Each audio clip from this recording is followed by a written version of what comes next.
Chapter 1. An extraordinarily beautiful young man. The room was filled with the smell of roses. Sitting on a sofa smoking a cigarette was Lord Henry Wotton. Through the open door came the distant sounds of the London streets. In the centre of the room stood a portrait of an extraordinarily beautiful young man. Sitting a little distance in front of it was the artist himself, Basil Hallward. As the painter looked at the portrait, he smiled. "It is your best work, Basil. The best thing you have ever done," said Lord Henry slowly. "You really must send it next year to the Grosvenor. The Grosvenor is really the only place to exhibit a painting like that." "I don't think I shall send it anywhere," the painter answered, moving his head in that odd way that used to make his friends laugh at him at Oxford University. "No, I won't send it anywhere." Lord Henry looked at him in surprise through the thin blue smoke of his cigarette. "Not send it anywhere? My dear man, why not? What odd people you painters are." "I know you will laugh at me," Basil replied, "but I really can't exhibit it. I have put too much of myself into it." Lord Henry stretched himself out on the sofa and laughed. "Too much of yourself in it. Basil, this man is truly beautiful. He does not look like you." "You don't understand me, Harry," answered the artist. "Of course I am not like him. I would be sorry to look like him. It is better not to be different from other people. The stupid and ugly have the best of this world." Dorian Gray. Dorian Gray? Is that his name? Asked Lord Henry, walking across the room towards Basil Hallward. "Yes, that is his name. I wasn't going to tell you." "But why not?" "Oh, I can't explain. When I like people enormously, I never tell their names to anyone. I suppose you think that's very foolish." "Not at all," answered Lord Henry. "Not at all, my dear Basil. You forget that I am married, so my life is full of secrets. I never know where my wife is, and my wife never knows what I am doing. When we meet, we tell each other lies with the most serious faces." "I hate the way you talk about your married life, Harry," said Basil Hallward, walking towards the door that led into the garden. "I believe you are really a very good husband, but that you are ashamed of it. You never say a good thing, and you never do a wrong thing." Lord Henry laughed, and the two men went out into the garden together. After a pause, Lord Henry pulled out his watch. "I am afraid I have to go, Basil," he said in a quiet voice. "But before I go, I want you to explain to me why you won't exhibit Dorian Gray's picture. I want the real reason. I told you the real reason." "No, you did not. You said that it was because there was too much of yourself in it. Now, that is childish." "Harry," said Basil Hallward, looking him straight in the face, "every portrait that is painted with feeling is a portrait of the artist, not the sitter. I will not exhibit this picture because I am afraid that I have shown in it the secret of my own soul." Lord Henry laughed. "And what is that?" he asked. "Oh, there is really very little to tell, Harry," answered the painter, "and I don't think you will understand. Perhaps you won't believe it." Lord Henry smiled and picked a flower from the grass. "I am quite sure I'll understand it," he replied, staring at the flower. "And I can believe anything." "The story is simply this," said the painter. After I had been in the room for about 10 minutes, I suddenly realized that someone was looking at me. I turned around and saw Dorian Gray for the first time. When our eyes met, I felt the blood leaving my face. I knew that this boy would become my whole soul, my whole art itself. What did you do? We were quite close, almost touching. Our eyes met again. I asked Lady Brandon to introduce me to him. What did Lady Brandon say about Mr. Dorian Gray? Oh, something like charming boy. I don't know what he does. I think he doesn't do anything. Oh, yes, he plays the piano, or is it the violin, dear Mr. Gray? Dorian and I both laughed, and we became friends at once. Laughter is not at all a bad beginning for a friendship, said the young lord, picking another flower, and it is the best ending for one. Hallward shook his head. You don't understand what friendship is. Harry, everyone is the same to you. That's not true, cried Lord Henry, pushing his hat back and looking at the summer sky. I choose my friends for their beauty and my enemies for their intelligence. A man cannot be too careful in choosing his enemies. Of course, I hate my relations, and I hate poor people because they are ugly, stupid, and drunk. I don't agree with a word you have said, and I feel sure that you don't agree either. Lord Henry touched his pointed brown beard with his finger and the toe of his boot with his stick. How English you are, Basil. An Englishman is only interested in whether he agrees with an idea, not whether it is right or wrong. But tell me more about Mr. Dorian Gray. How often do you see him? Every day. I couldn't be happy if I didn't see him every day. How extraordinary. I thought you only cared about your art. He is all my art to me now, said the painter. I know that the work I have done since I met Dorian Gray is the best work of my life.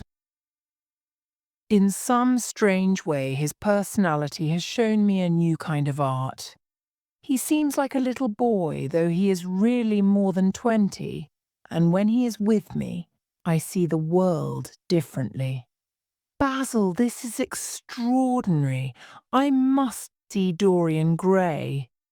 Hallward got up from his seat and walked up and down the garden. After some time he came back. Harry, he said, Dorian Gray is the reason for my art. You might see nothing in him. I see everything in him. Then why won't you exhibit his portrait? Asked Lord Henry. An artist should paint beautiful things, but he should put nothing of his own life into them. Some day I will show the world what that beauty is. For that reason, the world will never see my portrait of Dorian Gray. I think you are wrong, Basil, but I won't argue with you. Tell me, is Dorian Gray very fond of you? The painter thought for a few moments. He likes me, he answered after a pause. I know he likes me. Of course, I flatter him too much and tell him things that I should not. He is usually very charming to me, and we spend thousands of wonderful hours together. But sometimes he can be horribly thoughtless and seems to enjoy causing me pain. Then I feel, Harry, that I have given my whole soul to someone who uses it like a flower to put in his coat on a summer's day. Summer days are long, Basil, said Lord Henry in a quiet voice. Perhaps you will get bored before he will. Intelligence lives longer than beauty. One day you will look at your friend and you won't like his colour or something, and then you will begin to think that he has behaved badly towards you. Harry, don't talk like that. As long as I live, Dorian Gray will be everything to me. You can't feel what I feel. You change too often. My dear Basil, that is exactly why I can feel it. Lord Henry took a cigarette from his pretty silver box and lit it. Then he turned to Hallward and said, "I have just remembered." "Remembered what, Harry?" "Where I heard the name of Dorian Gray." "Where was it?" asked Hallward with a frown. "Don't look so angry, Basil. It was at my aunt's, Lady Agatha's. She told me that she had discovered this wonderful young man. He was going to help her work with the poor people in the East End of London, and his name was Dorian Gray. Of course I didn't know it was your friend." "I am very glad you didn't, Harry." "Why?" "I don't want you to meet him." A servant came into the garden. "Mr. Dorian Gray is waiting in the house, sir," he said. "You must introduce me now," cried Lord Henry, laughing. The painter turned to his servant. "Ask Mr. Gray to wait, Parker. I will come in a few moments." Then he looked at Lord Henry. "Dorian Gray is my dearest friend," he said. "He is a beautiful person. Don't spoil him. Don't try and influence him. Your influence would be bad. Don't take away from me the one person who makes me a true artist." "What silly things you say," said Lord Henry. Smiling, he took Hallward by the arm and almost led him into the house. Chapter 2. Jealous of his own portrait. As they entered, they saw Dorian Gray. He was sitting at the piano with his back to them, and he was turning the pages of some music by Schumann. "You must lend me these, Basil," he cried. "I want to learn them. They are perfectly charming. Perhaps if you sit well for me today, Dorian." "Oh, I am bored with sitting, and I don't want a portrait of myself," answered the boy, turning quickly. When he saw Lord Henry, his face went red for a moment. "I am sorry, Basil. I didn't know that you had anyone with you." "This is Lord Henry Wotton, Dorian. He's an old friend of mine. We went to Oxford together. I have just been telling him what a good sitter you were, and now you have spoiled everything." "You have not spoiled my pleasure in meeting you, Mr. Gray," said Lord Henry, stepping forward and offering his hand. "My aunt has often spoken to me about you. I am afraid Lady Agatha is annoyed with me at the moment. I promised to go to a club in Whitechapel with her last Tuesday, and I forgot all about it. I don't know what she will say to me." Lord Henry looked at him. Yes, he was certainly wonderfully handsome, with his curved red lips, honest blue eyes, and gold hair. "Oh, don't worry about my aunt. You are one of her favourite people, and you are too charming to waste time working for poor people." Lord Henry sat down on the sofa and opened his cigarette box. The painter was busy, mixing colours and getting his brushes ready. Suddenly he looked at Lord Henry and said, "Harry, I want to finish this picture today. Would you think it very rude of me if I asked you to go away?" Lord Henry smiled and looked at Dorian Gray. "Shall I go, Mr. Gray?" he asked. "Oh, please don't, Lord Henry. I see that Basil is in one of his difficult moods, and I hate it when he is difficult, and I want you to tell me why I should not help the poor people." "That would be very boring, Mr. Gray, but I certainly will not run away if you do not want me to. Is that all right, Basil? You have often told me that you like your sitters to have someone to talk to." Hallward bit his lip. If that is what Dorian wants, Dorian always gets what he wants. Lord Henry picked up his hat and gloves. No, I am afraid I must go. Goodbye, Mr. Gray. Come and see me one afternoon in Curzon Street. I am nearly always at home at 5 o'clock. Basil, cried Dorian Gray, if Lord Henry Wotton goes, I will go too. You never open your lips while you are painting, and it is horribly boring just standing here. Ask him to stay. All right, please stay, Harry. For Dorian and for me, said Hallward, staring at his picture. It is true that I never talk when I am working, and never listen either. It must be very boring for my sitters. Sit down again, Harry. And Dorian, don't move about too much, or listen to what Lord Henry says. He has a very bad influence over all his friends. Dorian Gray stood while Hallward finished his portrait. He liked what he had seen of Lord Henry. He was so different to Basil, and he had such a beautiful voice. After a few moments he said to him, Have you really a very bad influence, Lord Henry? As bad as Basil says? Influence is always bad. Why? Because to influence someone is to give them your soul. Each person must have his own personality. Turn your head a little more to the right, Dorian, said the painter. He was not listening to the conversation and only knew that there was a new look on the boy's face. And yet, continued Lord Henry, in his low musical voice, I believe that if one man lived his life fully and completely, he could change the world. He would be a work of art greater than anything we have ever imagined.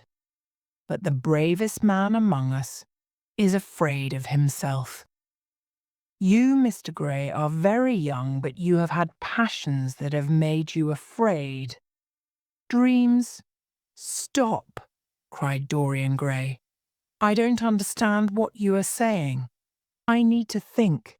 For nearly 10 minutes, he stood there with his lips open and his eyes strangely bright.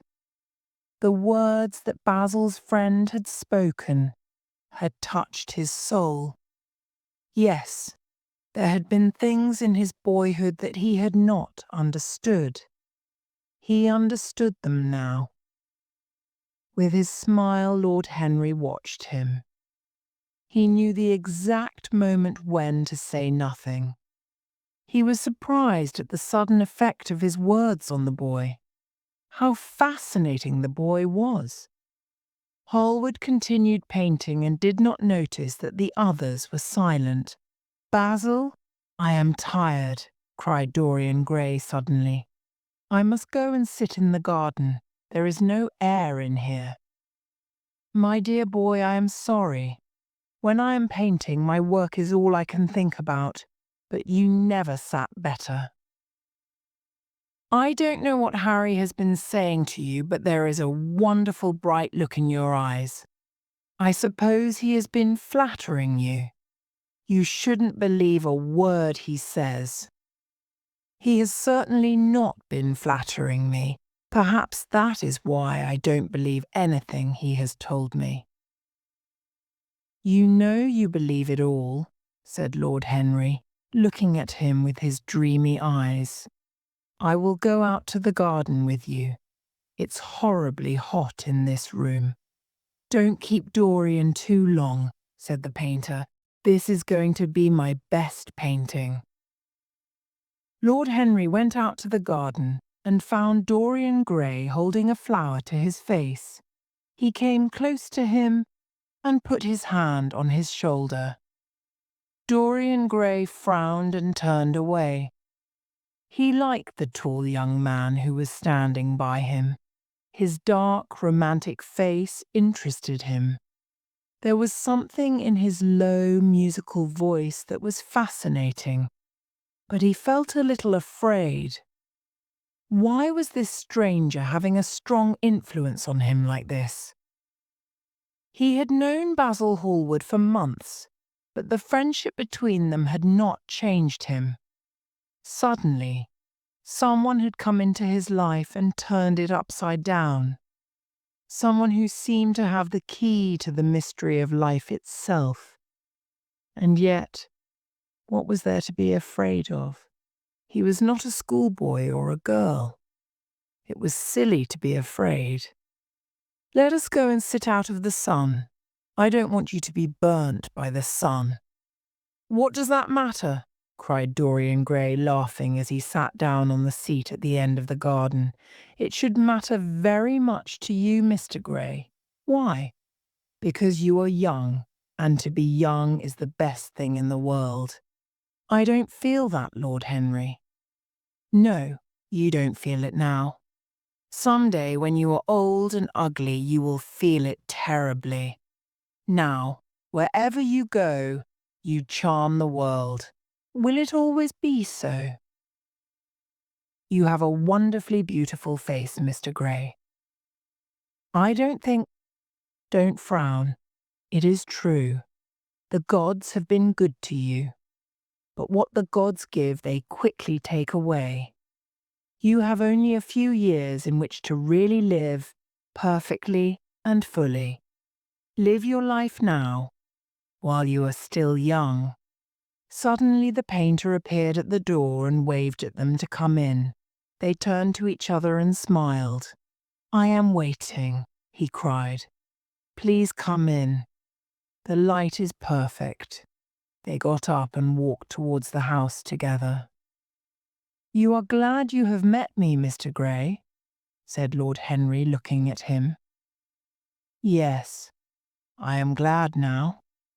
I wonder whether I will always be glad. Always. That is a terrible word. Women are so fond of using it. 20 minutes later, Hallward stopped painting. He stood back and looked at the portrait for a few moments. Then he bent down and signed his name in red paint on the bottom left-hand corner. It is finished, he cried. Lord Henry came over and examined the picture. It was certainly a wonderful work of art. My dear man, he said, it is the best portrait of our time. Mr. Gray, come over and look at yourself.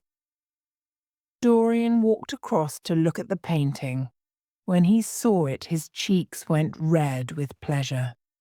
He felt that he recognized his own beauty for the first time. But then he remembered what Lord Henry had said. His beauty would only be there for a few years. One day he would be old and ugly. Don't you like it? Cried Hallward, not understanding why the boy was silent. Of course he likes it, said Lord Henry. It is one of the greatest paintings in modern art. I will pay anything you ask for it. I must have it. It is not mine to sell, Harry. Whose is it? Dorian's, of course, answered the painter. He is very lucky. How sad it is, said Dorian Gray, who was still staring at his own portrait. I will grow old and horrible, but this painting will always stay young.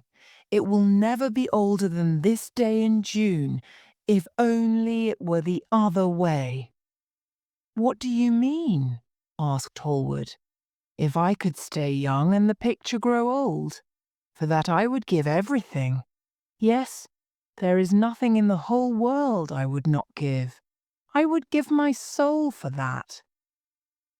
I don't think you would like that, Basil, cried Lord Henry, laughing. I certainly would not, Harry, said Hallward. Dorian Gray turned and looked at him. You like your art better than your friends. The painter stared in surprise. Why was Dorian speaking like that? What had happened? His face was red, and he seemed quite angry.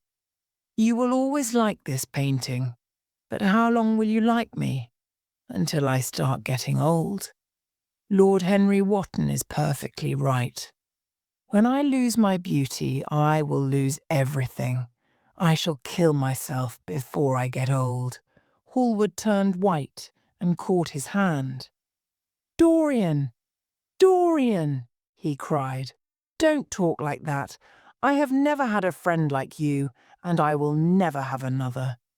How can you be jealous of a painting? You are more beautiful than any work of art. I am jealous of everything whose beauty does not die. I am jealous of the portrait you have painted of me. Why should it keep what I must lose? Hot tears came into his eyes as he threw himself on the sofa. You did this, Harry, said the painter angrily. Lord Henry shook his head. It is the real Dorian Gray. That is all. Harry, I can't argue with two of my best friends at once. Between you both, you have made me hate the best piece of work I have ever done. I will destroy it. Dorian Gray watched as Hallward walked over to the painting table and picked up a knife. The boy jumped from the sofa, tore the knife from Hallward's hand, and threw it across the room. Don't, Basil, he cried. Don't murder it. I am glad that you like my work at last, Dorian, said the painter coldly.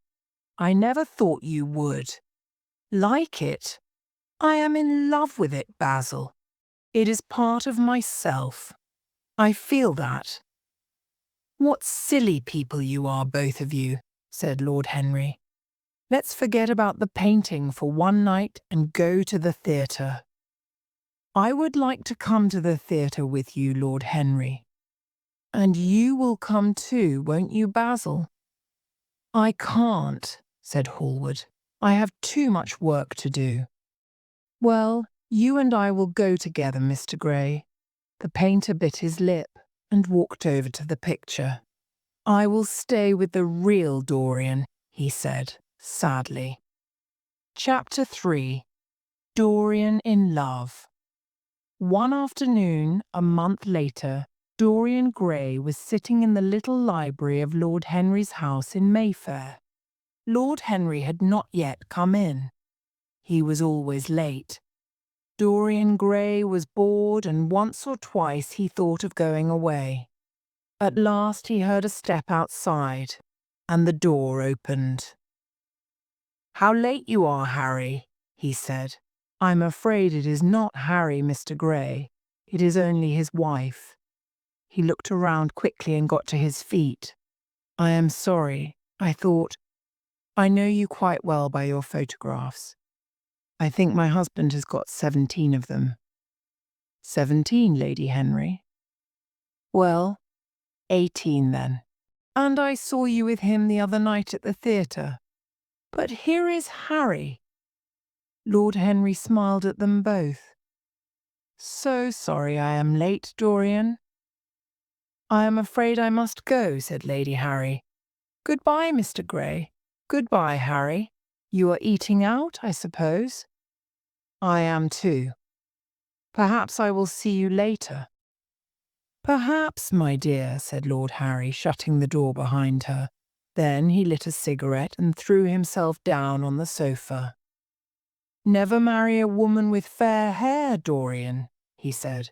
Why, Harry? Because they are romantic. But I like romantic people. Never marry at all, Dorian. I don't think I will marry, Harry. I am too much in love. Who are you in love with? Asked Lord Henry, after a pause. With an actress, said Dorian Gray. How ordinary. You would not say that if you saw her, Harry. Who is she? Her name is Sybil Vane. I've never heard of her. No one has. People will some day, though. She is an artist. My dear boy, no woman is an artist. Women never have anything to say, but they say it charmingly. How long have you known her? About 3 weeks. And where did you meet her? I will tell you, Harry, but you must not laugh. After all, it was you who gave me a passion to know everything about life. For days after I met you, I searched the streets for beauty. I walked around the East End until I found a dirty little theatre. I see you are laughing. It is horrible of you. I am not laughing, Dorian. Go on with your story. The play was Romeo and Juliet. At first, I was annoyed at the thought of seeing Shakespeare in such a terrible place. And when a fat old gentleman came out as Romeo, I nearly walked out. But then I saw Juliet.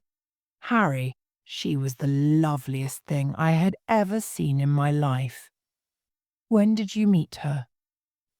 I went back the next night and the night after that. On the third evening, I waited for her outside the theatre. What was she like? Sybil? Oh, she was shy and gentle. She is only 17 and there is something of a child in her. She said to me, "You look like a prince." I must call you Prince Charming. Miss Sybil knows how to flatter you. You don't understand her, Harry. She thinks that I am like a person in Shakespeare. She knows nothing of life. Sybil is the only thing I care about. That is the reason, I suppose, that you never have dinner with me now. I thought it might be something romantic. My dear Harry, we eat together every day, said Dorian. You always come very late.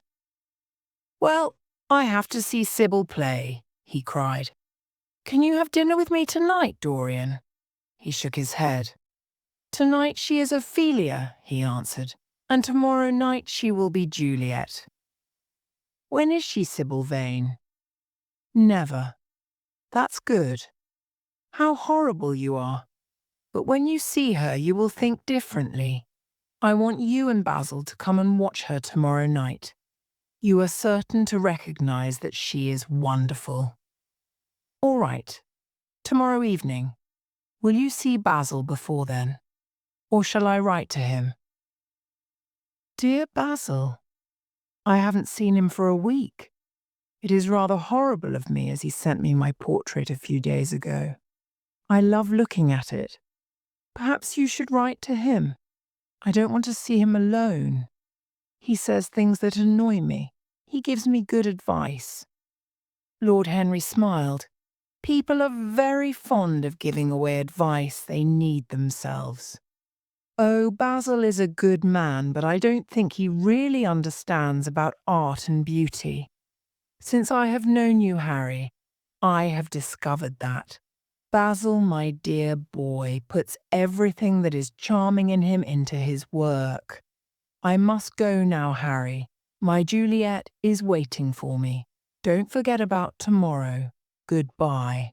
As Dorian left the room, Lord Henry began to think about what he had just learned. Certainly few people had ever interested him so much as Dorian Gray.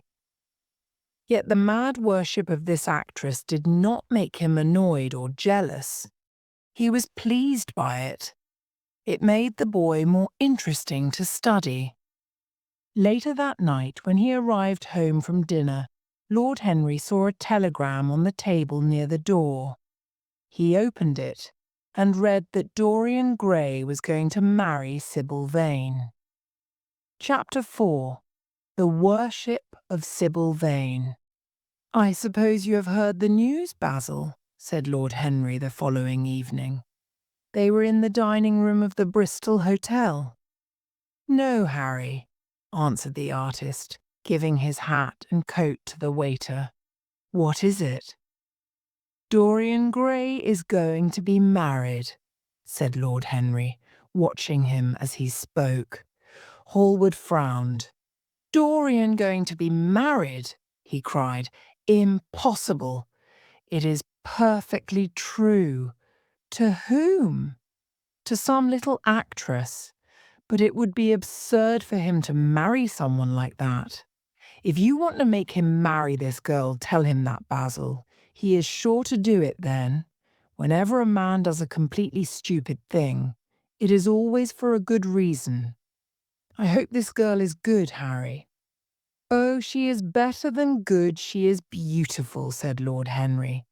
Dorian says that she is beautiful, and he is not often wrong about these things.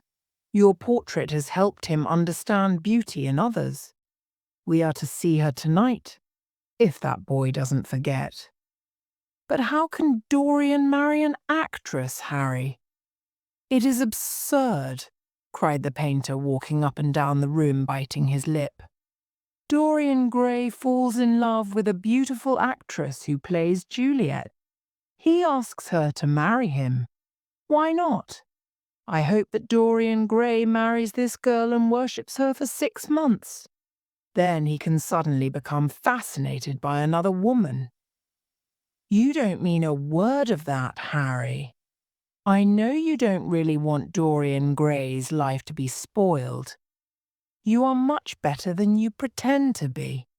Lord Henry laughed. The reason we all like to think so well of others is because we are afraid for ourselves. But here is Dorian himself. He will tell you more than I can. My dear Harry, my dear Basil, you must both congratulate me, said the boy, throwing off his coat and shaking each of his friends' hands. I have never been so happy. Of course it is sudden. All the best things are.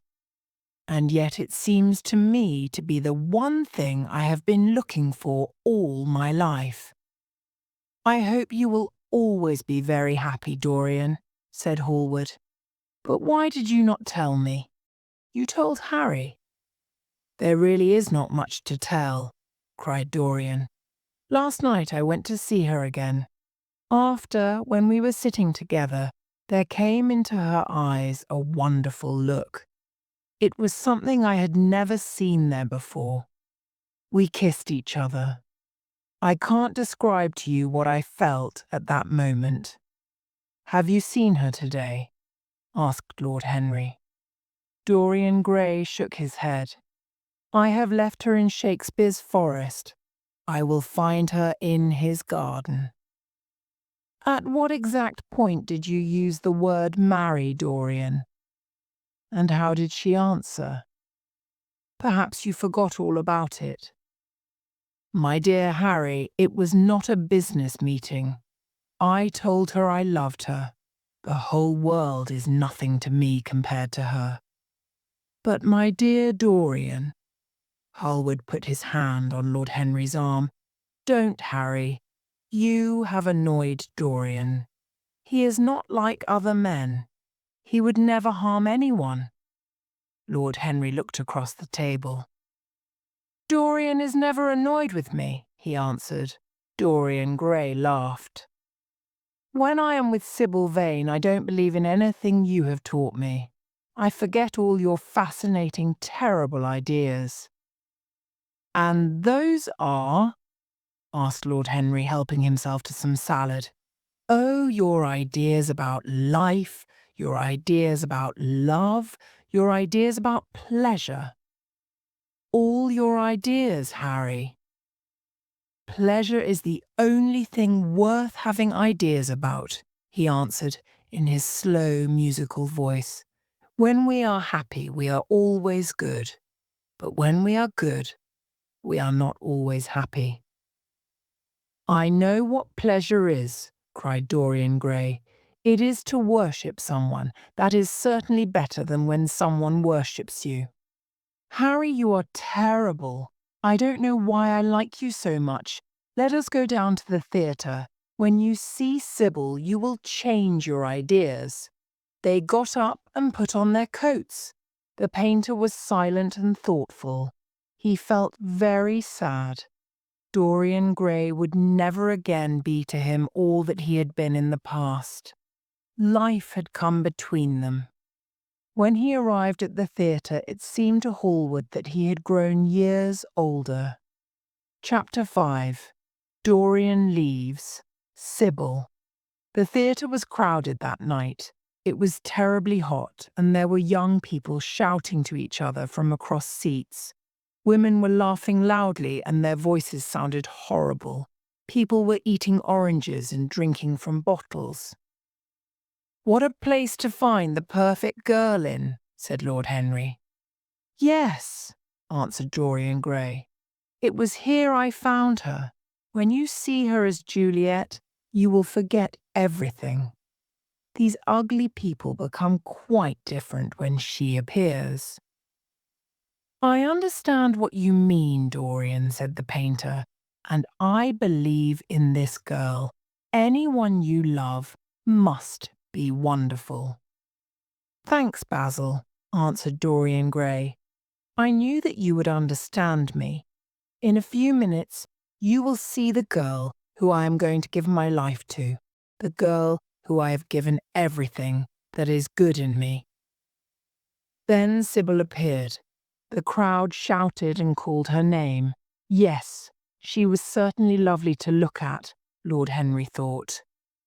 Basil Hallward jumped to his feet excitedly. Dorian Gray sat staring at her like he was in a dream. "Charming, charming!" cried Lord Henry. A quarter of an hour later, Lord Henry whispered to Hallward, "She's one of the loveliest girls I have ever seen, but she is a terrible actress." Dorian Gray's face turned white as he watched her speak. She was so different tonight. Now she was not Juliet, but a very bad actress who did not understand Shakespeare's words. Even the crowd became bored and began to talk loudly. The only person who did not seem to notice was the actress herself. Lord Henry got up from his chair and put on his coat. "She is beautiful, Dorian," he said, "but she can't act. Let's go." "I am going to stay until the end," answered the boy in a cold voice. "I am awfully sorry that I have made you waste an evening. Harry, I apologize to you both. My dear Dorian, perhaps Miss Vane is ill," said Hallward. "We will come some other night. Come to the club with Basil and myself. We will smoke cigarettes and drink to the beauty of Sybil Vane. She is beautiful. What more do you want?" "Go away, Harry," cried the boy. "I want to be alone. Can't you see my heart is breaking?" Hot tears came to his eyes as Lord Henry and Hallward left the theatre. When it was over, Dorian Gray rushed to see Sybil Vane. The girl was standing there alone with a look of extraordinary happiness on her face. "How badly I acted tonight, Dorian," she cried. "Horribly," he answered, staring at her. "It was terrible. Are you ill? Why did you make me suffer like that?" The girl smiled. "Dorian, don't you understand?" "Understand what?" he asked angrily. "Why I was so bad tonight, why I will always be bad, why I will never act well again." "You are ill, I suppose. When you are ill, you shouldn't act. My friends were bored. I was bored." "Dorian, Dorian," she cried. "Before I knew you, acting was the one important thing in my life. It was only in the theatre that I lived. I thought that it was all true. Tonight, for the first time in my life, I saw that I was playing at love. Our love for each other is the only true love. Take me away with you, Dorian.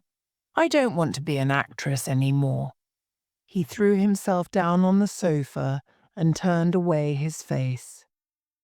"You have killed my love," he said quietly. Then he jumped up and went to the door. "My God, how mad I was to love you! What a fool I have been! You are nothing to me now. I will never see you again. I will never think of you. I will never speak to you again." The girl went white. "You are not serious, Dorian?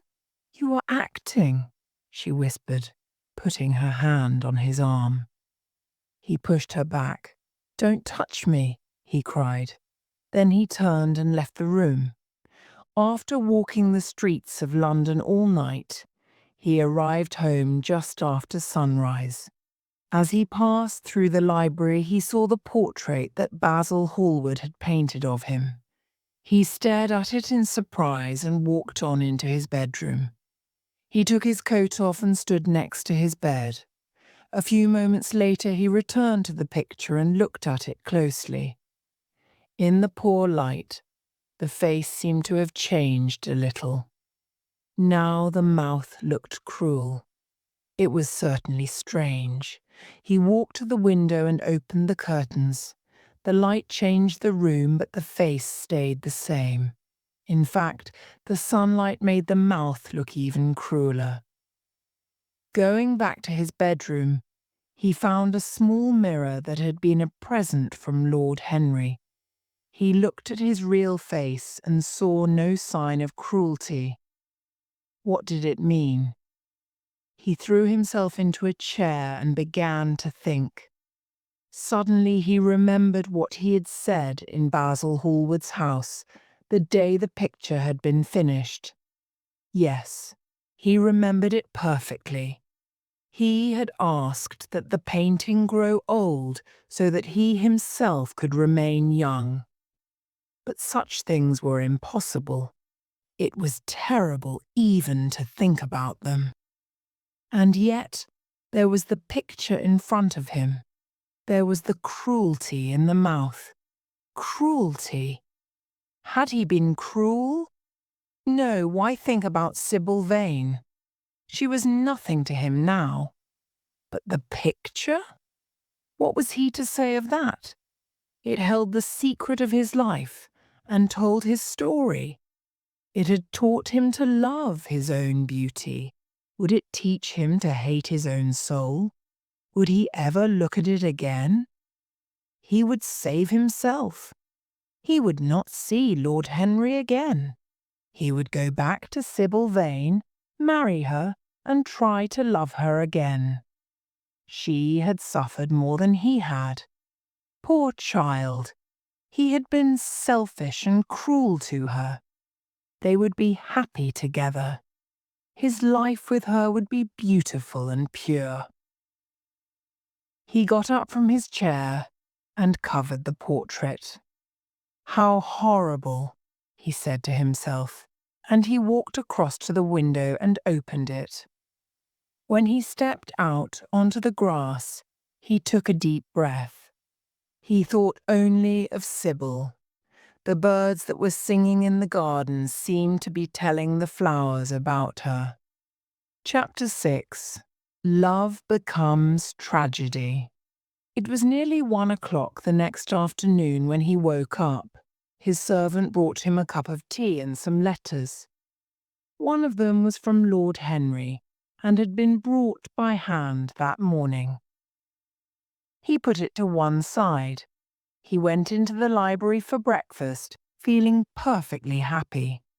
Then he saw the open window and the covered portrait. Was it all true? Or had it just been a dream? But he remembered that cruel mouth so clearly. Dorian Gray sent his servant away and locked all the doors. Then he pulled the cover off the painting and saw himself face to face. It was true. The portrait had changed. For hours he did not know what to do or think. Finally, he went over to the table and wrote a passionate letter to the girl he had loved. He asked her to forgive him for the terrible things he had said to her. Suddenly he heard a knock on the door, and he heard Lord Henry's voice outside. "My dear boy, I must see you. Let me in at once." He made no answer but remained quite still. The knocking continued and grew louder. Yes, it was better to let Lord Henry in. He would explain to him the new life he was going to lead. He jumped up, covered the picture, and opened the door. "I am sorry about it all, Dorian," said Lord Henry as he entered. "But you must not think too much about it." "Do you mean about Sybil Vane?" asked the boy. "Yes, of course," answered Lord Henry, sitting down and slowly pulling off his yellow gloves. "It is terrible, but you are not to blame. Tell me, did you go behind and see her after it was over?" "Yes." "I felt sure that you had. Did you have an argument?" "I was cruel, Harry, terribly cruel. But it is all right now.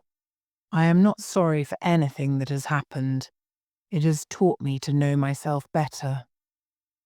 "Oh, Dorian, I'm so glad that you see it that way. I want to be good, Harry. I don't want my soul to be ugly. I am going to marry Sybil Vane." "Marry Sybil Vane!" cried Lord Henry, standing up and staring at him in surprise. "But my dear Dorian—" "Yes, Harry, I know what you are going to say.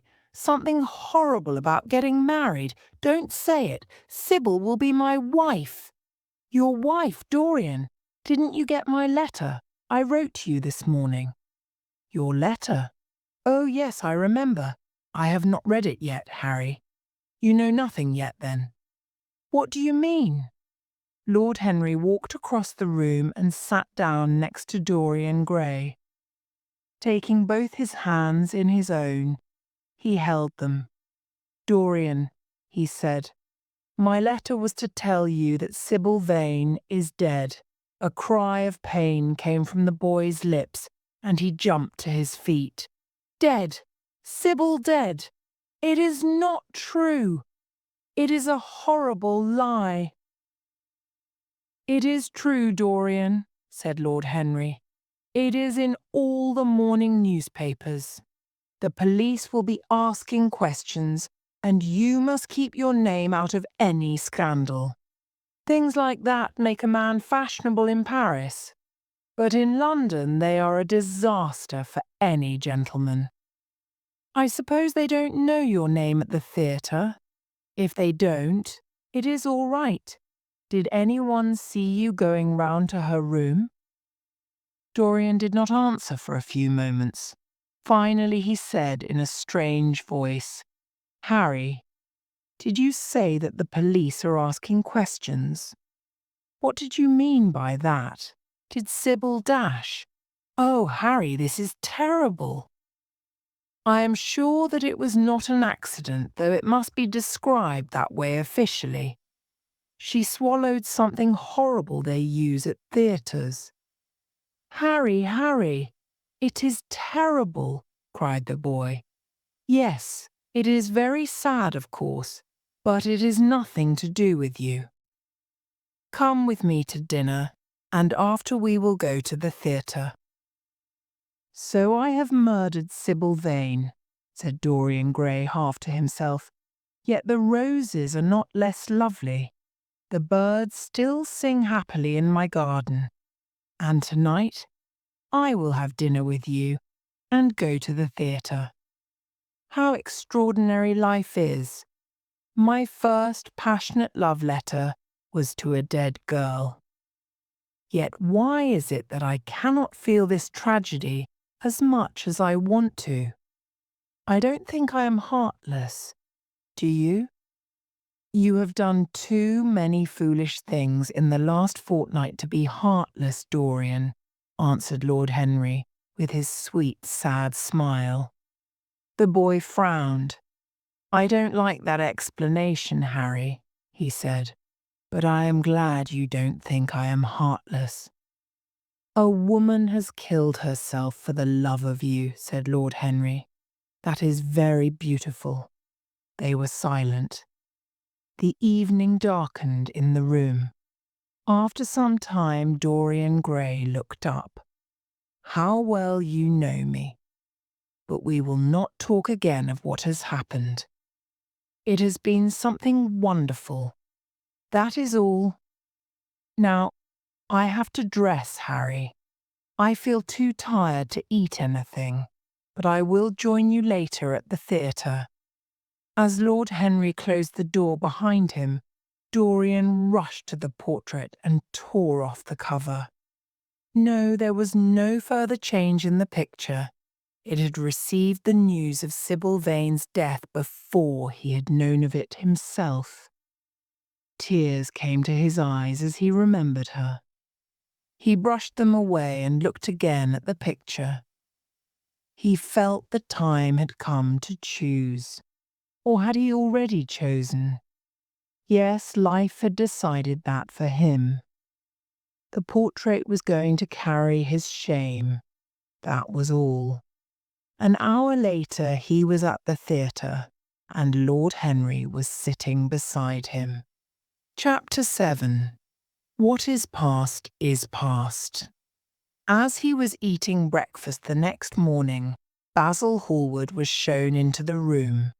"I am so glad I have found you, Dorian," he said.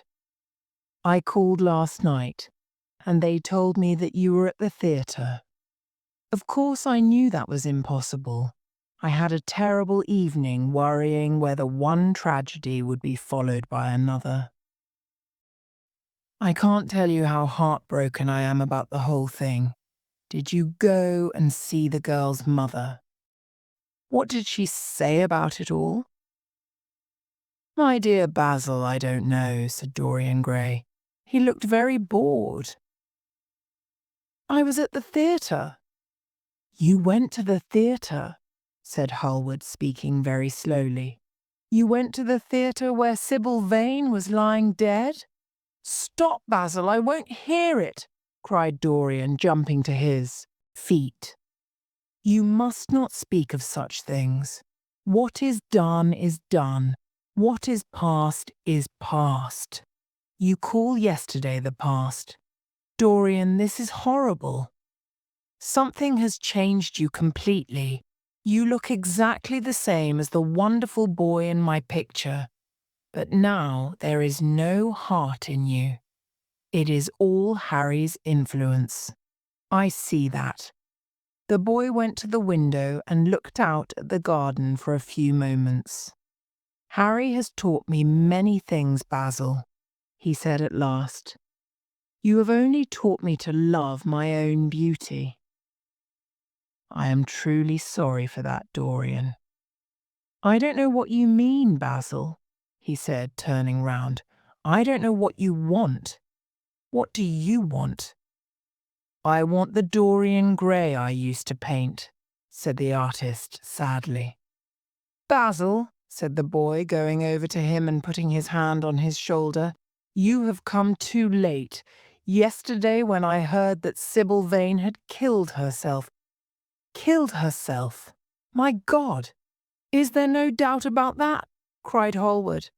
"My dear Basil, of course she killed herself." The older man put his face in his hands. "How terrible," he said in a quiet voice. "No," said Dorian Gray. "There is nothing terrible about it. It is one of the great romantic tragedies of our time. I know you are surprised at me talking to you like this. You have not realized how I have changed. I was a boy when you knew me. I am a man now. I have new passions, new thoughts, new ideas. But Dorian, I am different, but you must not like me less. Of course I am very fond of Harry, but I know that you are better than he is. You are not stronger, you are too afraid of life, but you are better. And how happy we used to be together. Don't leave me, Basil, and don't argue with me. I am what I am." The painter felt strangely sad. Dorian Gray was extraordinarily important to him. The boy had changed his art. Perhaps his cruel talk about Sybil Vane was just a mood that would pass away. There was so much in him that was good. "Well, Dorian," he said with a sad smile, "I won't speak to you again about this horrible thing. I only hope that your name is kept out of any scandal. Have the police asked to see you?" Dorian shook his head. "They don't even know my name," he answered. "She didn't know your name." "Only my first name, and I am sure that she did not tell it to anyone. She told her family that I was Prince Charming. It was pretty of her. You must do me a drawing of Sybil, Basil. I would like to have something more of her than the memory of a few kisses." "I will try and do something, Dorian. But you must come and sit for me again. I can't work so well without you." "I can never sit for you again, Basil. It is impossible," he cried. "My dear boy, what is this foolishness?" Hallward cried. "Did you not like what I did for you? Where is it? Why have you covered it? Let me look at it. It is the best thing I have ever done. It is very bad of your servant to hide my work like that." I felt the room looked different as I came in. "It was not my servant who covered it, Basil. I did it myself. The light was too strong on the portrait. Too strong. No, the light is perfect in here. Let me see it." And Hallward walked towards the corner of the room. A terrible cry came from Dorian Gray's lips, and he rushed between the painter and the covered portrait. "Basil, you must not look at it. I don't want you to." "Not look at my own work? Are you serious?" "Why shouldn't I look at it?" cried Hallward, laughing. "If you try and look at it, Basil, I promise I will never speak to you again. I am very serious." Hallward looked at Dorian Gray in surprise. He had never seen him like this before. The boy's face was white and angry. "Dorian, don't speak." "But what is the matter?" "Of course I won't look at it if you don't want me to," he said coldly, walking over to the window. "But it seems rather absurd that I cannot see my own work when I am going to exhibit it in Paris in the autumn." "To exhibit it? You want to exhibit it?" cried Dorian Gray. A terrible fear was building inside him. Was the world going to see his secret? Were people going to stare at the mystery of his life? That was impossible. "Yes, George Petit is going to exhibit all my best pictures in October.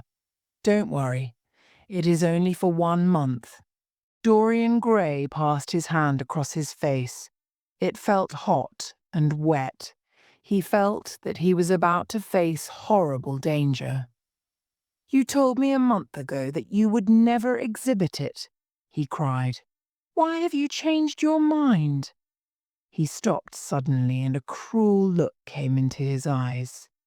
He had remembered something Lord Henry had said to him. "Ask Basil why he won't exhibit your picture. He told me once, and it is a very strange story." Yes, perhaps Basil too had his secret. He would ask him and try. "Basil," he said, coming over quite close and looking him straight in the face. "We all have secrets.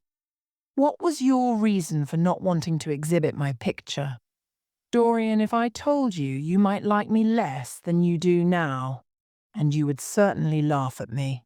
If you don't want me ever to look at your picture again, I won't. I have always you to look at. Your friendship is more important to me than exhibiting a painting." "No, Basil, you must tell me," said Dorian Gray. His feeling of fear had passed away. Now he just wanted to find out Basil Hallward's mystery. "Dorian," said the painter, who did not look happy, "have you ever noticed something in the picture? Something strange?" "Basil!" cried the boy, staring at him with wild eyes. "I see you did. Dorian, from the moment I met you, your personality had the most extraordinary influence over me. I worshipped you. I was jealous of everyone you spoke to. I wanted to have you all to myself. I was only happy when I was with you. When you were away from me, you were still there in my art. Basil, no, don't speak. I must tell you now what I did not tell you then, that I decided to paint a wonderful portrait of you. I put all my feelings for you into that picture. I felt, Dorian, that I had told too much. I had put too much of myself into it. So I decided never to exhibit the portrait. I told Harry and he laughed. When the picture was finished and I sat alone with it, I felt that I was right. Later, I thought that perhaps I was being foolish, and when this Paris offer came, but I see now that the picture cannot be shown. Dorian Gray breathed deeply. The colour came back to his cheeks and a smile crossed his lips. The danger was over and he was safe for a while. What a sad story Basil had told. Would he ever be so influenced by the personality of a friend? Lord Henry had the charm of being very dangerous. But that was all. "It is extraordinary to me, Dorian," said Hallward, "that you saw this in the portrait." "I saw something in it," he answered. "Something that seemed to me very strange. Well, you don't mind me looking at the thing now?" Dorian shook his head. "You must not ask me that, Basil. I cannot let you stand in front of that picture." "You will one day, won't you?" "Never." "Well, perhaps you are right. And now goodbye, Dorian. You have been the one person in my life who has really influenced my art.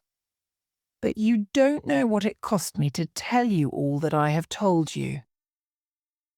"My dear Basil," said Dorian, "what have you told me?"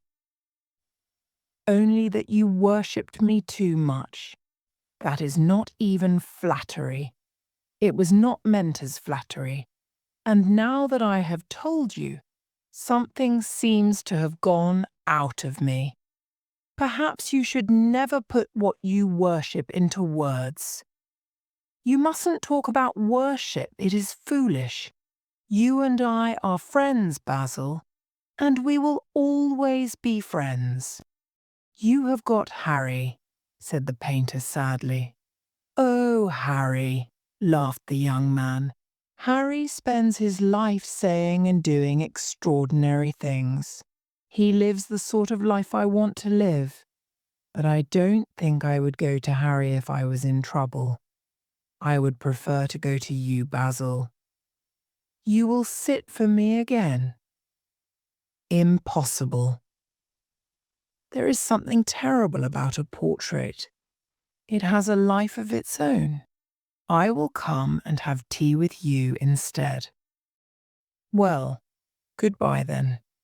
I am sorry that you won't let me look at the picture again, but I understand what you feel about it." As he left the room, Dorian Gray smiled to himself. Poor Basil! How little he knew of the true reason. And now he understood more the painter's wild and jealous feelings. And he felt sorry. There was something tragic in a friendship so corrupted by passion. He rang the bell to call his servant. He had to hide the portrait immediately. It had been mad of him to leave it in a place where it could be discovered by his friends. Chapter 8. The portrait is hidden. When the servant entered, Dorian Gray asked him to send Mrs. Leaf to him in the library. Mrs. Leaf had been with his family for many years. He asked her for the key to the old schoolroom. "The old schoolroom, Mr. Dorian," she cried, "but it is full of dust. I must clean it first." "I don't want it cleaned, Mrs. Leaf. I only want the key." Well, sir, you'll be covered with dust if you go into it.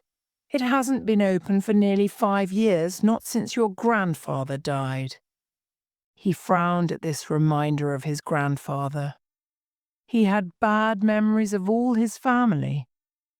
That does not matter, he answered. I just want to see the place, that is all. Give me the key. Here is the key, sir, said the old lady. But you are not going to live up there, are you, sir? No, no, he cried. Thank you, Mrs. Leaf. You can go. An hour later, 2 men arrived to move the portrait. It's very heavy, sir, said one of the men as they climbed the stairs. I am afraid it is rather heavy, said Dorian, as he opened the door of the old schoolroom where he was going to hide the secret of his corrupted soul. He had not entered the room since he was a child. It was a large room built by his grandfather to keep him at a distance. Every moment of his lonely childhood came back to him as he looked round. It was a room full of terrible memories, but it was safe. He had the key, and no other person could enter it. The face in the portrait could grow old and ugly. What did it matter? No one could see it. He himself would not see it. He did not have to watch the terrible corruption of his soul. He would stay young, that was enough. When the men had gone, Dorian locked the door and put the key in his pocket. He felt safe now. No one would ever look at that horrible thing. Only he would ever see his shame. He went back to the library and found a note from Lord Henry. In it was a report from the newspaper about Sybil Vane. Her death was officially described as an accident. He frowned and tore the paper in two. Then he walked across the room and threw the pieces away. How ugly it all was, and how horribly real ugliness made things. Perhaps the servant had read the report and had begun to suspect something. And yet, what did it matter? What had Dorian Gray to do with Sybil Vane's death? There was nothing to be afraid of. Dorian Gray had not killed her. Chapter 9. I will show you my soul. Many years passed, yet the wonderful beauty that had so fascinated Basil Hallward stayed with Dorian Gray. Even those who had heard terrible rumours against him could not believe them when they met him. He always had the look of someone who had kept himself pure. Many people suspected that there was something very wrong with Dorian's life, but only he knew about the portrait. Some nights he would secretly enter the locked room. Holding a mirror in his hand, he would stand in front of the picture Basil Hallward had painted. He would look first at the horrible old face in the picture and then at the handsome young face that laughed back at him from the mirror.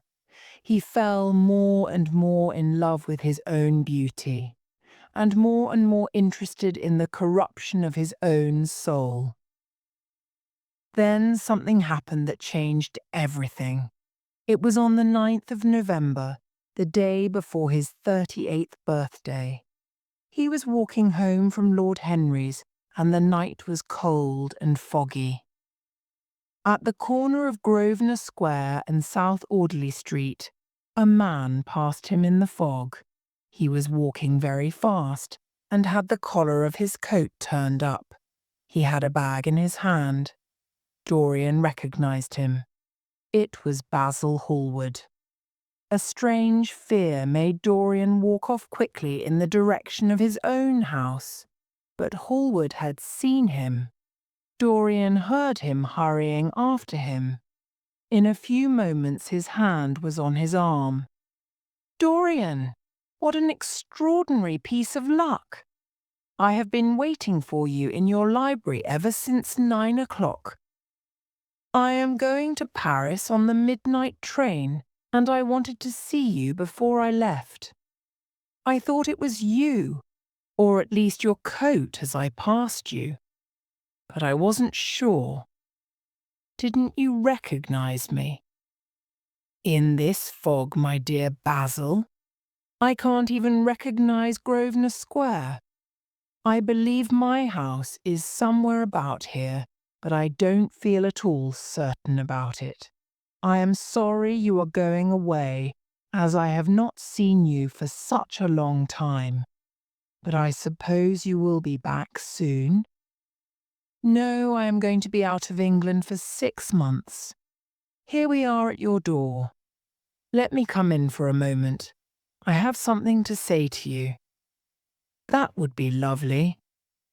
But won't you miss your train? Said Dorian Gray, as he went up the steps and opened the door with his key. I have plenty of time, he answered. The train doesn't go until 12:15, and it is only just 11. All I have with me is this bag, and I can easily get to Victoria Station in 20 minutes. Dorian looked at him and smiled. Come in, or the fog will get into my house. Hallward followed Dorian into the library. There was a bright wood fire on one side of the room and 2 lamps on the other. Would you like a drink? Asked Dorian. No, thanks. I won't have anything more, said the painter, taking his hat and coat off. And now, my dear Dorian, I want to speak to you seriously. Don't frown like that. You make it so much more difficult for me. What is it all about? Cried Dorian, throwing himself down on the sofa. I hope it is not about myself. I am tired of myself tonight. I would prefer to be somebody different. It is about yourself, answered Hallward in his deep voice, and I must say it to you. Dorian breathed deeply and lit a cigarette. Is it really necessary, Basil? I think you should know some of the terrible things that people are saying about you. I don't want to know anything about them. I love scandals about other people, but scandals about myself don't interest me. Every gentleman is interested in his good name, Dorian. You don't want people to talk of you as something terrible and corrupt. But I don't believe these rumours at all. At least I can't believe them when I see you. Corruption is a thing that writes itself across a man's face. It cannot be hidden.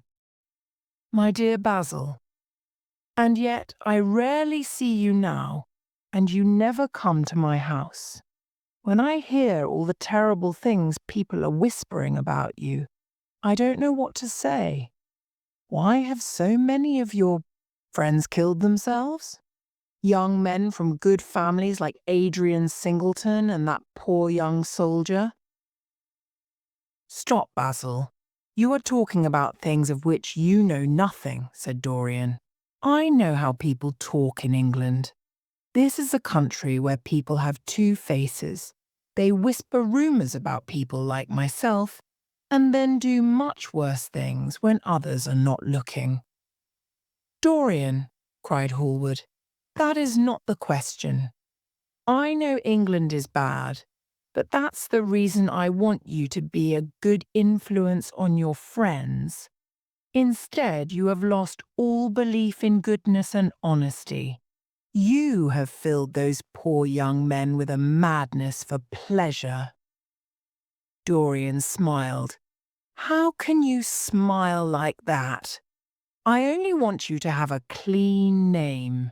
You have a wonderful influence. Let it be for good. But I can't answer that question. I would need to see your soul. To see my soul, cried Dorian Gray. He jumped up from the sofa, turning almost white with fear. Yes, answered Hallward. There was a deep sadness in his voice. To see your soul? but only God can do that. A bitter laugh came from the lips of the younger man. "You will see it yourself tonight," he cried, picking up a lamp from the table. "Come, it is your own work. Why shouldn't you look at it? You can tell the world all about it after, if you want. Nobody will believe you. If they do believe you, they will like me better for it. Come, I tell you. You have talked enough about corruption. Now you will see it face to face." There was madness in every word he said. He felt a terrible delight that someone was going to share his secret. The man who had painted the portrait was going to share his shame. The painter would suffer for the rest of his life with the memory of what he had done. "Yes," he continued, coming closer to him. "I will show you my soul. You will see what you think only God can see." Hallward jumped back. "You cannot say things like that, Dorian," he cried. "They are horrible and they don't mean anything." "You think so?" He laughed again. "I know so. Dorian, you have to tell me, don't touch me. Finish what you have to say." The painter felt extraordinarily sad. He walked over to the fire and stood there. "I am waiting, Basil," said the young man, in a hard, clear voice. He turned round. "What I have to say is this," he cried. "You must give me some answer to the horrible things people are saying against you. Tell me that they are not true, Dorian. Can't you see what I am going through? My God, don't tell me that you are bad and corrupt and shameful." Dorian Gray smiled. "Come upstairs, Basil," he said quietly. "I keep a diary of my life from day to day. I will show it to you if you come up with me." "I will come with you, Dorian, if you wish it. I see I have missed my train. It does not matter. I can go tomorrow. But don't ask me to read anything tonight. All I want is a simple answer to my question. I will give it to you upstairs. I could not give it to you here. You will not have to read for long." Chapter 10. Basil seized the portrait. He passed out of the room and began climbing the stairs. Basil Hallward followed close behind. They walked softly as people always do at night. The lamp made strange shadows on the wall and stairs. When they reached the top, Dorian put the lamp down on the floor. He took the key out of his pocket and turned it in the lock. "You really want to know, Basil?" he asked in a low voice. "Yes." "I am delighted," he answered, smiling. Then he added, "You are the one man in the world I want to know everything about me. You have influenced my life more than you think." Taking up the lamp, he opened the door and went in. Cold air passed between them. "Shut the door behind you," he whispered, as he placed the lamp on the table. Hallward looked around the room in surprise. The room had clearly not been lived in for years. The whole place was covered with dust, and there were holes in the carpet. A mouse ran across the floor. "So, you think that it is only God who sees the soul, Basil? Take the cover off the portrait, and you will see mine." The voice that spoke was cold and cruel. "You are mad, Dorian," said Hallward, frowning. "You won't take the cover off?" "Then I will do it myself," said the young man, throwing the old purple curtain to the ground. A cry of fear came from the painter's lips when he saw the face in the portrait. It was Dorian Gray's face he was looking at, and it still had some of that wonderful beauty. but now there were terrible signs of age and corruption. But who had done it? He held the lamp up to the picture. In the left-hand corner was his name, painted in red. What had happened? He had never done that. Still, it was his own picture. He knew it, and it made his blood turn to ice. His own picture. What did it mean? Why had it changed? He turned and looked at Dorian Gray with the eyes of a sick man. The young man was standing near the wall watching him. He had taken the flower out of his coat and was smelling it. "What does this mean?" cried Hallward at last. His own voice sounded high and strange. "Years ago, when I was a boy," said Dorian Gray, closing his hand on the flower, "you met me and flattered me. You taught me to love my beauty. One day you introduced me to a friend of yours. He explained to me how wonderful it was to be young. You finished a portrait of me that showed me how wonderful it was to be beautiful. In a mad moment I made a wish. I remember it. Oh, how well I remember it. No, the thing is impossible. There must be something wrong with the paint. I tell you the thing is impossible." "Is anything really impossible?" said the young man, going over to the window. "You told me you had destroyed it. I was wrong. It has destroyed me. I don't believe it is my picture. There was nothing bad in it, nothing shameful. You were perfect to me. This is a face from hell. It is the face of my soul. Each of us has heaven and hell in him, Basil," cried Dorian wildly. Hallward turned again to the portrait and stared at it. "My God, is this true?" he cried. "Is this what you have done with your life? You must be even worse than people say." Hallward threw himself into the chair by the table and put his face in his hands. The lamp fell to the floor and went out. "Good God, Dorian, what an awful lesson! What an awful lesson!" There was no answer, but he could hear the young man crying at the window. "We must ask God for forgiveness. I worshipped you too much. I am punished for it. You worshipped yourself too much. We are both punished." Dorian Gray turned slowly around and looked at him. There were tears in his eyes. "It is too late, Basil," he said. "But don't you see that hellish thing staring at us?" Dorian Gray looked at the picture. Suddenly he felt that he hated Basil Hallward. He hated the man sitting at the table more than he hated anything in his life. He looked wildly around. Something shone on top of the painted cupboard that faced him.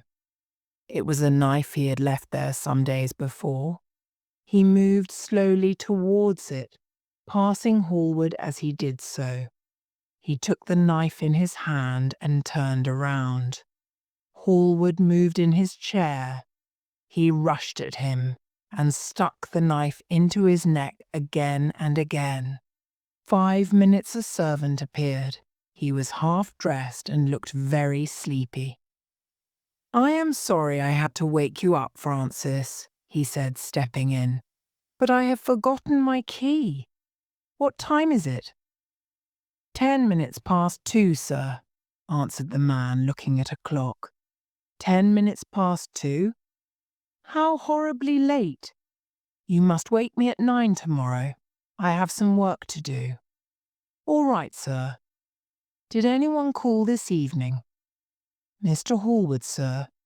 He stayed here until 11, and then he went away to catch his train."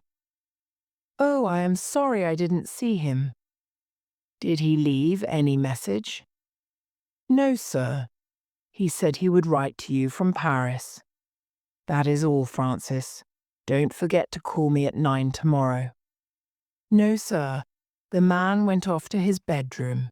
Dorian Gray threw his hat and coat upon the table and passed into the library.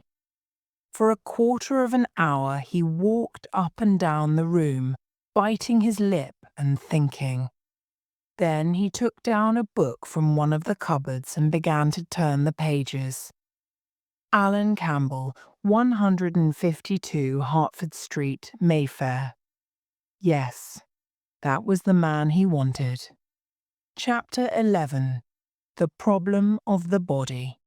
At 9 o'clock the next morning, his servant came in with a cup of chocolate and opened the curtains.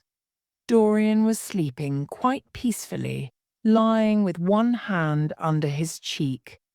As he opened his eyes, a smile passed across his lips. He turned round and began to drink his chocolate. The November sun came into the room, and the sky was bright. It was almost like a morning in May. Slowly he remembered what had happened the night before. The dead man was still sitting there, and in the sunlight now. How horrible that was! Such terrible things were for the darkness, not the day. After he had drunk his cup of chocolate, he went over to the table and wrote 2 letters. One he put in his pocket, and the other he handed to his servant. "Take this round to 152 Hertford Street, Francis. If Mr. Campbell is out of town, get his address." When the servant had gone, he lit a cigarette and began drawing on a piece of paper. First, he drew flowers, then houses, then human faces. Suddenly he realized that every face he drew looked like Basil Hallward. He frowned and went over to lie on the sofa. An hour went past very slowly. Every second he kept looking up at the clock. As the minutes went by, he became horribly worried. He got up and walked around the room. His hands were strangely cold. At last, the door opened, and his servant entered. "Mr. Campbell, sir," said the man. The colour came back to his cheeks. "Ask him to come in at once, Francis." He felt himself again. His fear had gone away. In a few moments, Alan Campbell walked in. He looked very angry and rather worried. "Alan, this is kind of you." "I thank you for coming." "I hoped never to enter your house again, Gray. But you said it was a question of life and death." His voice was hard and cold, and he kept his hands in the pockets of his coat. "Yes, it is a question of life and death, Alan. And to more than one person. Sit down."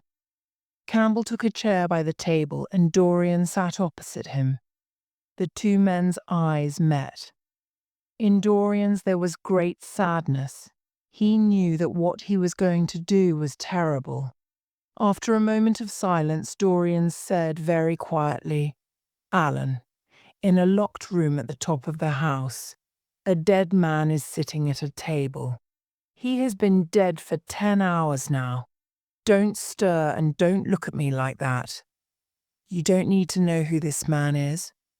You don't need to know how or why he died. What you have to do is this. Stop, Gray. I don't want to know anything more. I don't care if what you tell me is true or not true.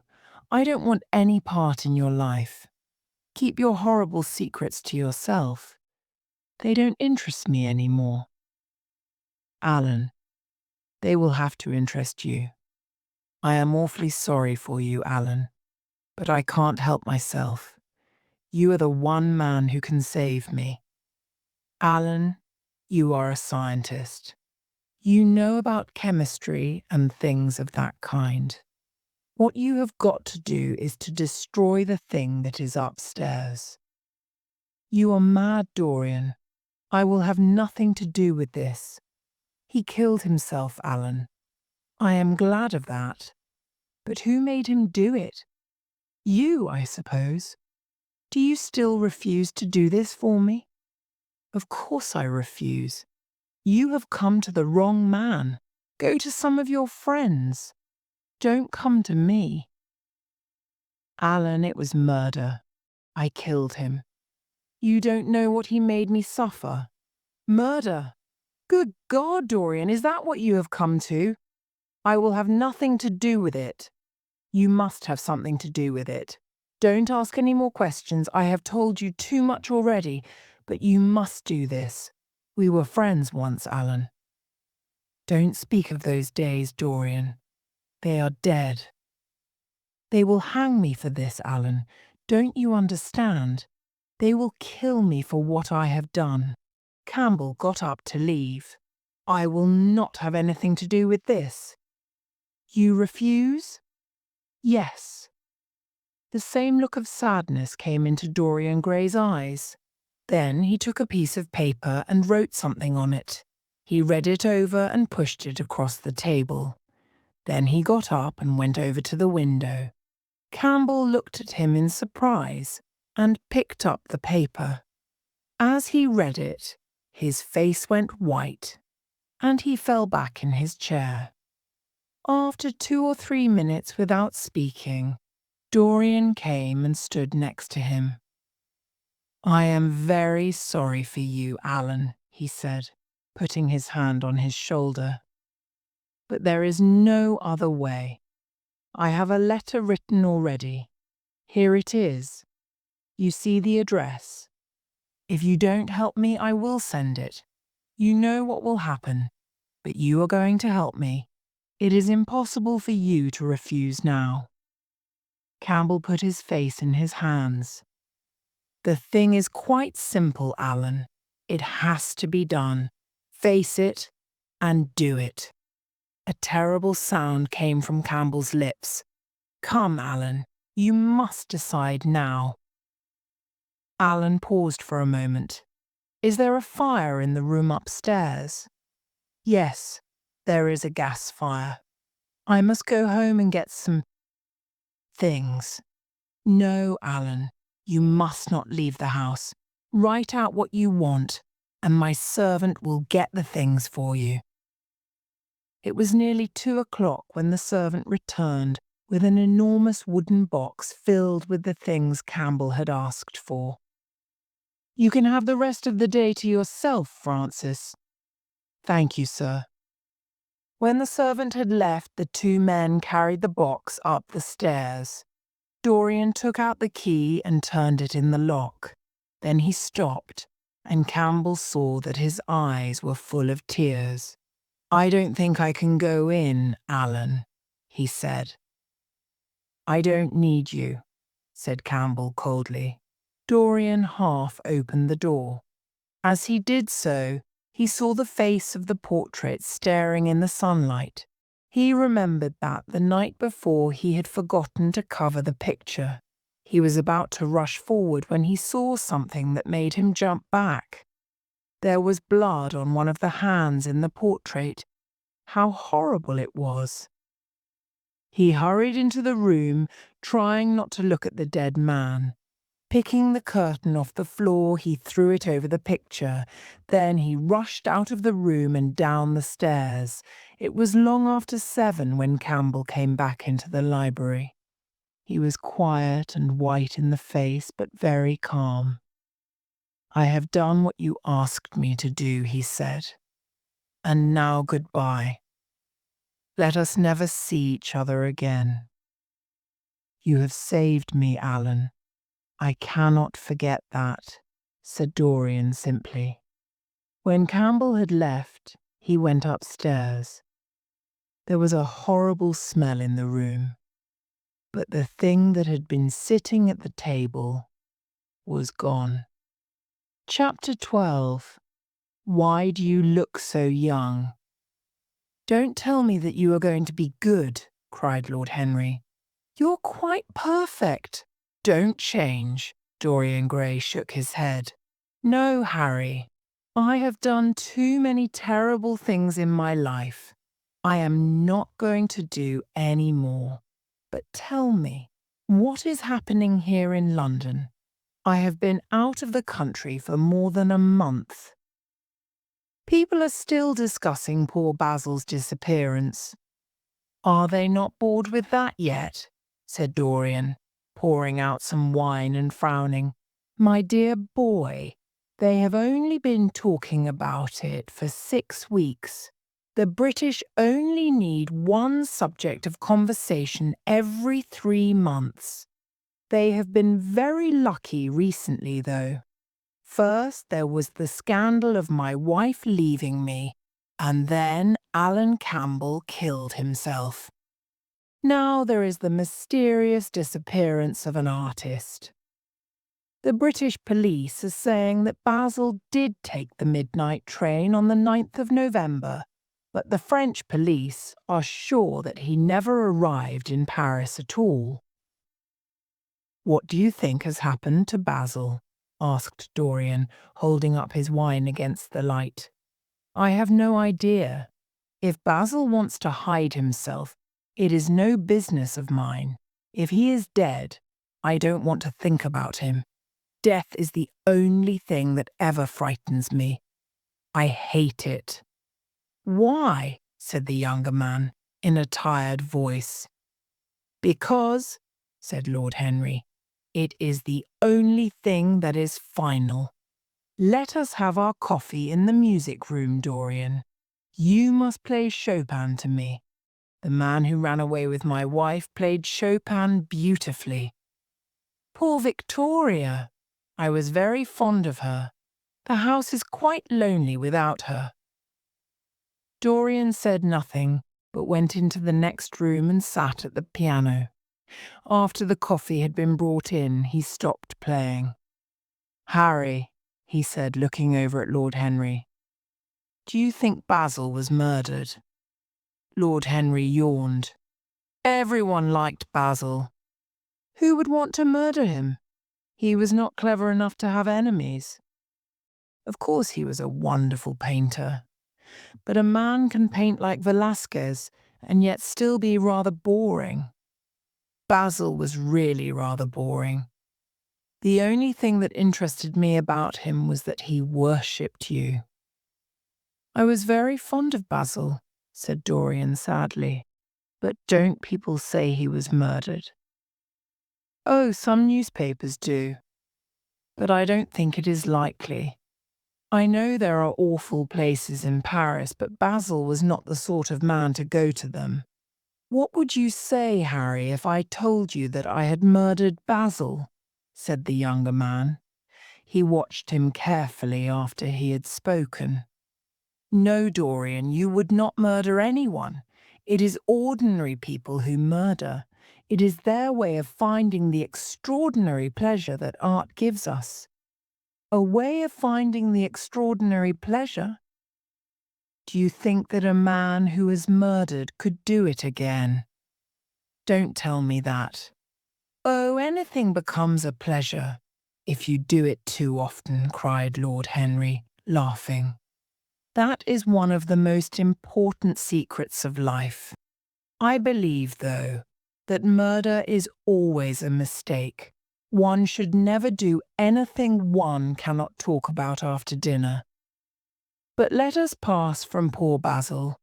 I wish I could believe that he has died some romantic death, but I can't. He probably fell into the Seine off a bus. I can see him now lying on his back in the dirty green water.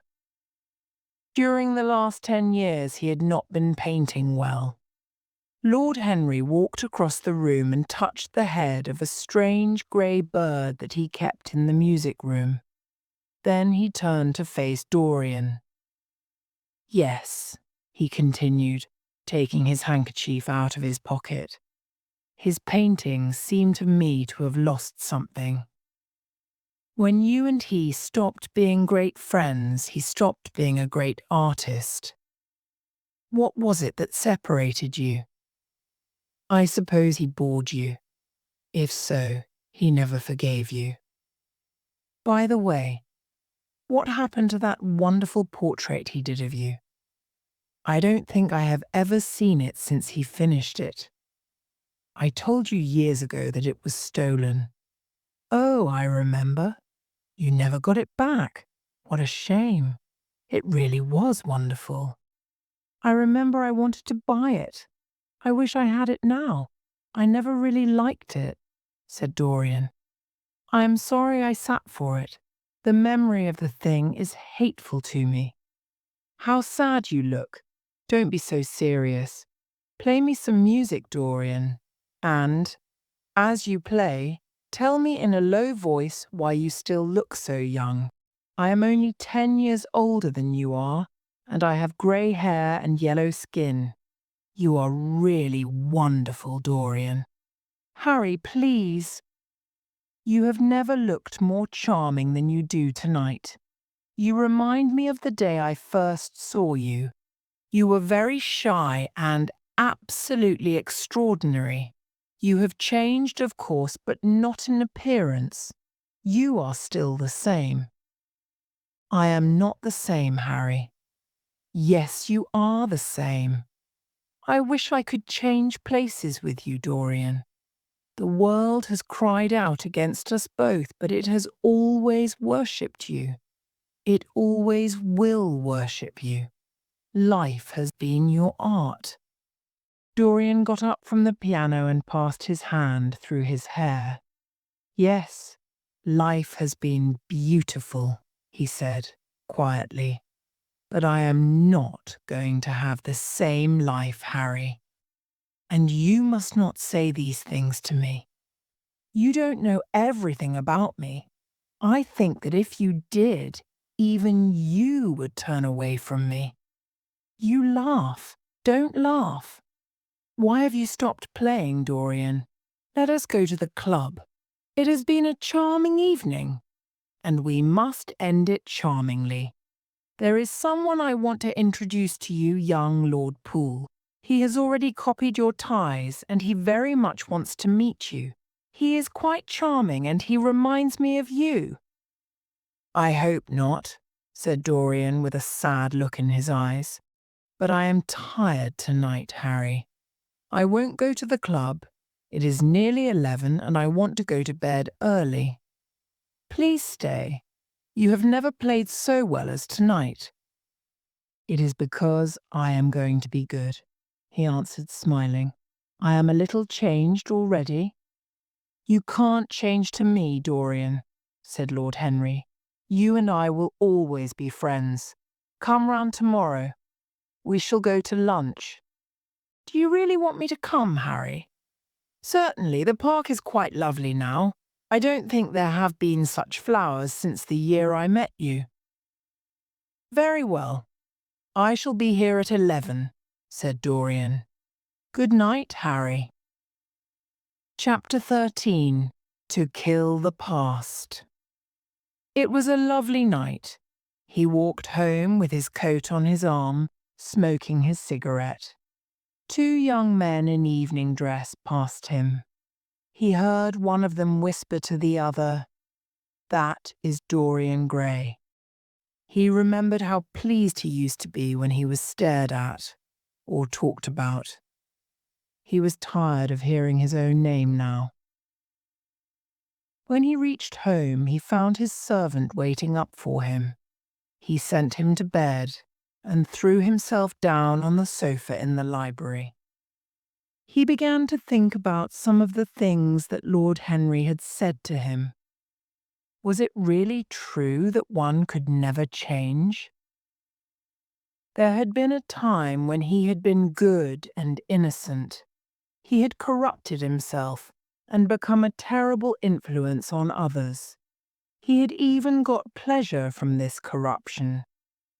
Yet his soul had once been the purest of all. Was all that gone? Was there no hope for him? In one terrible moment of passion, he had asked to stay young for all time. All his failure had been because of that. He had not been punished, but perhaps punishment was what he had needed. Punishment cleaned the soul. The mirror that Lord Henry had given to him so many years ago now was standing on the table. He picked it up, remembering that horrible night when he had first noticed the change in the picture. Once someone who had loved him passionately had written him a mad letter. It had ended with these words, "The world is changed because you are made of gold." He repeated them to himself and suddenly realized that he hated his own beauty. Throwing the mirror on the floor, he broke the glass into little pieces with his foot. It was his beauty that had spoiled him. It was better not to think of the past. Nothing could change that. He had to think of his future. Alan Campbell had shot himself one night, and his terrible secret had died with him. The interest in Basil Hallward's disappearance would soon pass away. He was perfectly safe there. What worried him was the death of his own soul. Basil had painted the portrait that had destroyed his life. He could not forgive him that. It was the portrait that had done everything. The murder had just been the madness of the moment. As for Alan Campbell, he had killed himself. It was nothing to do with Dorian Gray. A new life. That was what he wanted. That was what he was waiting for. Perhaps it had begun already. He would never again spoil innocence. He would be good. He began to wonder if the portrait in the locked room had changed. Was it still as horrible as it had been? Perhaps if his life became pure, the face in the portrait would become beautiful again. He would go and look. He took the lamp from the table and went upstairs. As he opened the door, a smile of happiness passed across his young face. Yes, he would be good, and the ugly thing he had locked away would not frighten him any more. He felt happier already. He went in quietly, locking the door behind him. Walking straight over to the portrait, he took off the purple curtain that was covering it. An angry cry of pain came from him. He could see no change. The thing was still hateful, more hateful even than before. The red mark on the hand seemed brighter and more like new blood. And why was the red mark larger than it had been? It was all over the fingers now. There was blood on the painted feet, and blood on the hand that had not held the knife. What did it all mean? That he should go to the police? That he should tell the whole story and be put to death? He laughed. He felt the idea was absurd. If he did tell them now, who would believe him? There was nothing left of the murdered man anywhere. He had destroyed everything belonging to Basil Hallward. He himself had burned the bag and the coat. They would simply say he was mad. Was this murder to follow him all his life? Was he always going to suffer because of his past? Yet what could he do? Go to the police? Never. There was only one thing they could use against him, and that was the picture itself. He would destroy it. Why had he kept it so long?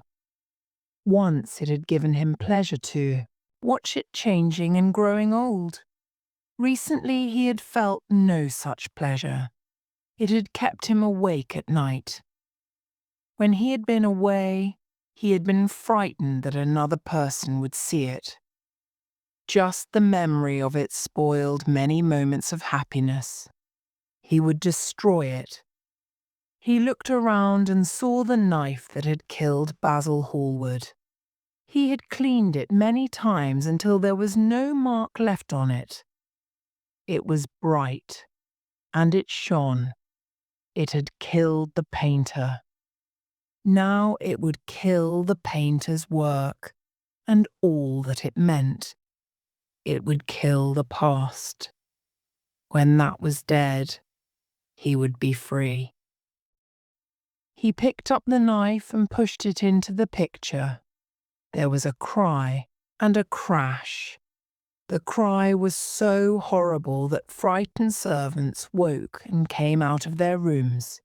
Two gentlemen who were passing in the square below stopped and looked up at the great house. They hurried on until they met a policeman and brought him back. The policeman rang the bell several times, but there was no answer. Except for a light in one of the top windows, the house was all dark. After a time, he went away and stood in the garden of the next house and watched. "Whose house is that?" asked the older of the two gentlemen. "Mr. Dorian Gray's, sir," answered the policeman. They looked at each other as they walked away and laughed cruelly. They knew who Dorian Gray was. Inside the house, the servants were talking in low whispers to each other. Old Mrs. Leaf was crying. Francis was as white as death. After about a quarter of an hour, they went fearfully upstairs. They knocked, but there was no reply. They called out. Everything was still. They tried the door. It was locked. Finally, they got on the roof and came into the room through the window. When they entered the room, they found a portrait hanging on the wall. It showed Mr. Dorian Gray as they had last seen him, young and beautiful. Lying on the floor was a dead man in evening dress. He had a knife in his heart. He was old and horribly ugly. It was not until they saw his rings that they recognized who the man was.